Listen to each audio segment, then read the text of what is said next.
आप पहलो रिएक्शन काई हुई अगर मैं बोलूं कि शायद 2029 का लोकसभा चुनाव हनुमान बेनीवाल नागौर सीट नहीं लड़ पाई। राजस्थान में एक नई राजनीतिक रिपोर्ट आने के बाद चर्चा को बाजार बहुत गर्म है। रिपोर्ट में सुझाव दिया गया है कि भविष्य में नागौर लोकसभा सीट ने एससी श्रेणी में आरक्षित कर दी जाए। अगर यह हुई तो राजस्थान का सर्वोच्च चर्चित नेता में से एक हनुमान बेनीवाल रो राजनीतिक समीकरण पूरी तरीका से बदल जाए। आ रिपोर्ट काई है कुण पेश करी है देखा एक खास रिपोर्ट में। नमस्कार, मैं नंदिता और आप देख रहा हो झलको मारवाड़। राजस्थान की राजनीति में हनुमान बेनीवाल एक ज्ञान को नाम है जारो परिचय देवन री खास जरूरत नहीं है। किसान आंदोलन हो, युवारा मुद्दा हो, सरकारी भर्ती हो या फिर बीजेपी और कांग्रेस ने आड़े हाथ लेनी हो, बेनीवाल हमेशा चर्चा में रहे। पर आज बात सिर्फ वर्तमान की नहीं है, आज बात है बारे राजनीतिक भविष्य की और भविष्य का बदलता संभावित समीकरण की। शुरू देखा तो हनुमान बेनीवाल को जन्म नागौर जिला का बरण गांव में हुई।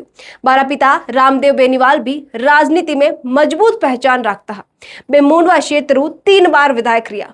गांव ढाणी की राजनीति, किसाना का मुद्दा और जनसंपर्क और तरीको सब हनुमान बेनीवाल ने 12 पिताओं विरासत में मिलियो। राजनीति में आने से पहला हनुमान बेनीवाल छात्र राजनीति में काफी सक्रिय रहा।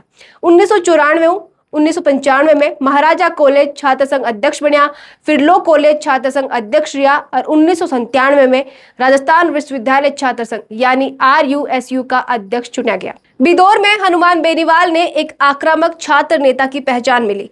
मेरे बाद शुरू हुई असल राजनीति। 2008 को टाइम हो, बीजेपी बाने खींवसर विधानसभा सीट टिकट दियो तो बेनीवाल पहली बार विधायक बनिया।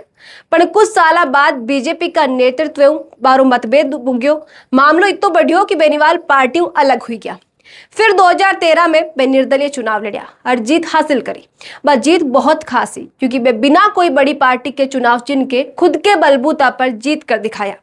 आयो साल 2018 तो 20 साल बेनीवाल खुद की पार्टी बनाई, राष्ट्रीय लोकतांत्रिक पार्टी यानी RLP।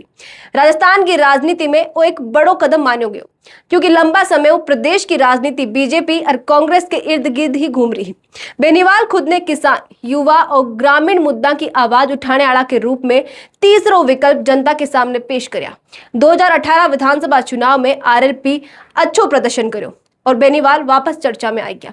फिर आयो 2019 को लोकसभा चुनाव, नागौर सीटों हनुमान बेनीवाल सांसद बना। आज जीत साबित कर दी कि बारी पकड़ सिर्फ विधानसभा तक सीमित नहीं है बल्कि पूरा नागौर क्षेत्र में मजबूत है। 2024 में भी बेनीवाल नागौर सांसद चुना गया। यानी आज नागौर और हनुमान बेनीवाल एक दूजा से जुड़ा हुआ माना जावे, एक दूजा का प्रायवाची बाबा ने कह सका। पर अब नई चर्चा परिसीमन ले शुरू हो चुकी है। बीजेपी से जुड़ी एक स्टडी ग्रुप की रिपोर्ट में सुझाव दिया गया है कि राजस्थान में लोकसभा सीटा 25 बढ़ाकर 37 कर दे, साथ कई सीटा का आरक्षण और सीमा भी बदल सके। रिपोर्ट के अनुसार नागौर और डीडवाना कुचामन ने मिलाकर एक नई लोकसभा सीट बनाई और 20 सीट ने एससी श्रेणी में आरक्षित करने को सुझाव है। ध्यान रहे कि आज सिर्फ एक स्टडी रिपोर्ट है, ना कि सरकार को फैसलो है, ना परिसीमन आयोग को अंतिम निर्णय है। पर राजनीतिक हल्का में चर्चा इसलिए है क्योंकि अगर भविष्य में यह हुई तो हनुमान बेनीवाल ने नई सीट तलाशनी पड़ सके। और सवाल सिर्फ एक नेता रो नहीं है, सवाल है कि RLP को भविष्य की दिशा में जाए।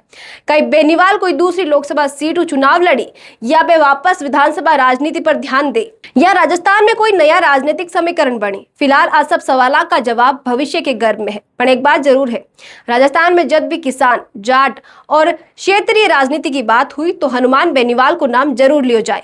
और इलिए नागौर सीट ने लेके उठी आज चर्चा आज पूरा प्रदेश में राजनीतिक बहस को विषय बनी हुई है। आपने कई लागे है अगर भविष्य में नागौर सीट आरक्षित हो जाए तो हनुमान बेनीवाल किसिया लोकसभा क्षेत्र चुनाव लड़ी और कई RLP बिना नागौर भी बीती ही मजबूत रही।